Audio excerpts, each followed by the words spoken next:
कोणती ऍड होती जी बघितल्यानंतर तुम्हाला काहीतरी रिलेट झालं किंवा काही फील झालं?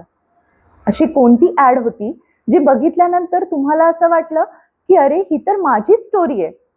जर तसं होत असेल तर ती ब्रँड किंवा ती कंपनी त्यांचं प्रोडक्ट विकण्याआधी त्यांच्या गोष्टीमध्ये ते तुम्हाला इन्व्हॉल्व्ह करतात. नमस्कार, मी सुखदा आणि शेअर द स्टोरी मध्ये तुमचं मनापासून स्वागत. आता तुम्ही म्हणाल की आज पॉडकास्ट कसा काय नाही? असणार आहे, पॉडकास्ट पण असणार आहे, पण त्याचबरोबर आपण ब्रँडिंग, मार्केटिंग आणि ऍड फिल्म्स या सगळ्या बाबतीमध्ये चर्चा करणार आहोत, गप्पा मारणार आहोत आणि त्याचे वेगवेगळे व्हिडिओ सुद्धा तुमच्यापर्यंत मी घेऊन येणार आहे. तर स्टोरी टेलिंग ऍड मध्ये का महत्वाचं असतं, ते कशासाठी करतात, ते कसं करतात, त्याचे टिप्स आणि ट्रिक्स हे सगळं तुम्हाला या व्हिडिओमध्ये पाहायला मिळणार आहे. त्यामुळे व्हिडिओ शेवटपर्यंत नक्की पहा. पॉइंट नंबर 1, स्किप आणि स्क्रोल. आपण रोजच्या रोज किती ऍड स्किप आणि स्क्रोल करतो? अगणित ऍड स्क्रोल आणि स्किप करतो आपण. कशासाठी? कारण ती ब्रँड्स आपल्याला हे प्रोडक्ट विकत घ्या, या प्रोडक्ट मध्ये हे आहे असं करून मारा करतात अक्षरशः. पण ते प्रोडक्ट आपण फारसं विकत घेत नाही. आता अर्थात ज्यांना त्या प्रोडक्टची गरजच आहे, म्हणजे माझ्याकडचा साबणच संपलाय आणि मला साबण विकत घ्यायचंय, तर ती ऑफर बघून किंवा ते प्रोडक्ट बघून मी विकत घेईनही कदाचित. पण त्या स्टोरीमध्ये इन्व्हॉल्व्ह होऊन, त्या ब्रँडवर इम्प्रेस होऊन, मी थांबून ते सगळं बघून आणि मग प्रोडक्ट खरेदी करणं हे खूप दूरची गोष्ट असते किंवा कदाचित ते होतही नाही. कारण हा फक्त प्रोडक्टवर केलेला मारा असतो, प्रेक्षकांवर आणि कस्टमरवर सुद्धा. मग त्यासाठी काय करायचं? त्यासाठी काय करायचं हे पुढच्या पॉइंटमध्ये सांगते. पॉइंट नंबर 2, आता स्टोरी टेलिंग म्हणजे नेमकं काय? ऍड मध्ये स्टोरी टेलिंग म्हणजे ब्रँडचा मेसेज हा माणसांच्या अनुभवातून लोकांपर्यंत पोहोचवणं. म्हणजे आमचं प्रोडक्ट बेस्ट आहे असं सांगण्यापेक्षा एक माणूस, त्याची समस्या, त्याची भावना आणि मग त्याचं सोल्युशन, असा तो ग्राफ जेव्हा जातो तेव्हा एक उत्तम स्टोरी टेलिंगची संकल्पना किंवा उत्तम स्टोरी टेलिंग ऍड मध्ये आपल्याला पाहायला मिळतं. प्रत्येक चांगल्या कथेत हे असंच असतं. म्हणजेच एक कॅरेक्टर जो तुमचा कस्टमर आहे, एक कॉन्फ्लिक्ट जी त्याची समस्या आहे, जे तो डे टू डे लाईफ मध्ये डील करतो, मग त्याचं सोल्युशन जे तुम्ही त्याला देता ऍज अ ब्रँड म्हणून, आणि मग त्याच्यामध्ये झालेलं जे ट्रान्सफॉर्मेशन आहे ती तुमची सक्सेस स्टोरी असते. असा पूर्ण प्रवास जेव्हा लोकांपर्यंत येतो तेव्हा ती इफेक्टिव्ह स्टोरी म्हणून लोकांना समजली जाते आणि लोक ती एक्सेप्ट सुद्धा करतात आणि मग ती ब्रँड म्हणून ते लोकांपर्यंत पसरायला सुरुवात होते.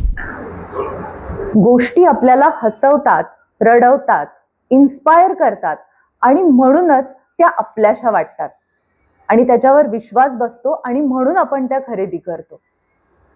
ह्याच स्टोरीज तुम्ही अजून 4 जणांना पाठवता, हीच तर स्टोरी टेलिंगची खरी ताकद आहे. उदाहरणार्थ, माझ्याकडे नाईकीचे शूज आहेत आणि ते बेस्ट आहेत.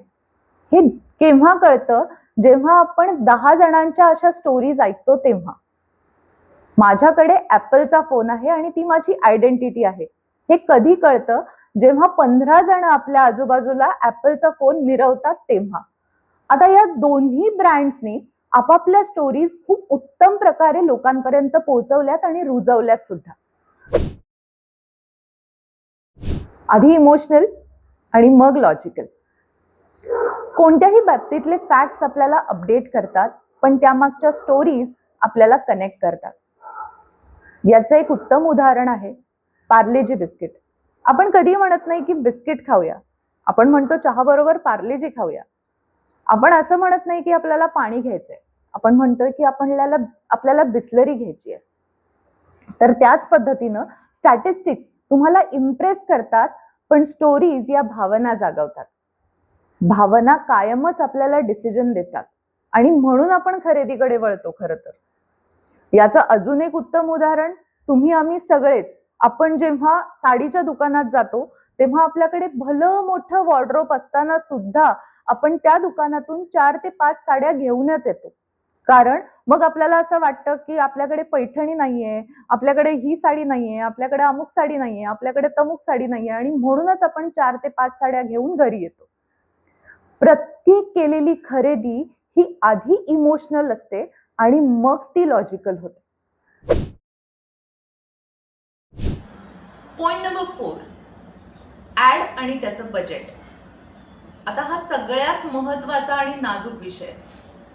आता तुम्ही म्हणाल की मोठमोठे ब्रँड्सच ऍड करू शकतात, इतके पैसे लागतात, तर मी कशी काय करू किंवा कसा काय करू?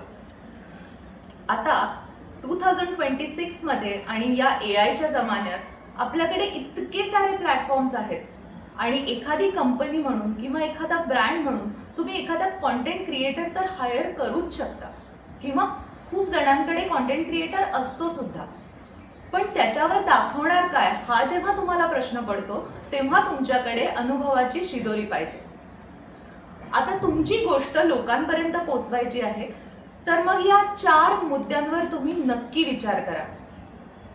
ते म्हणजे हा ब्रँड तुम्ही कसा सुरू केला, तो कुणाचा प्रॉब्लेम सॉल्व्ह करतो, कोणती समस्या सोडवतो आणि सुरुवातीला तुमचे काय चॅलेंजेस होते आणि त्यामुळे कुणाचं आयुष्य तुम्ही बदलू शकाल.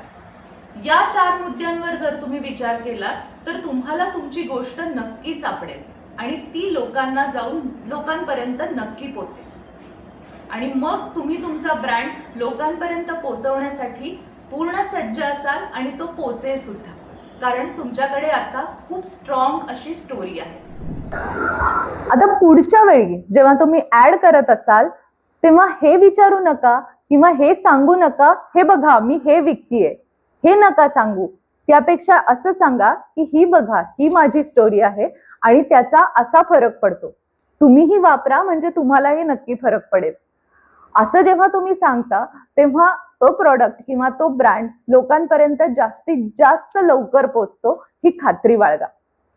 हा व्हिडिओ आवडला असेल आणि ही इन्फॉर्मेशन आवडली असेल तर नक्की हा व्हिडिओ लाईक करा, शेअर करा, सबस्क्राईब करा आणि तुम्हाला असेच वेगवेगळे व्हिडिओज, पॉडकास्ट, चर्चा आणि वेगवेगळ्या विषयांवरती आपण व्हिडिओज घेऊनच येणार आहोत. त्यामुळे चॅनलला सबस्क्राईब नक्की करा.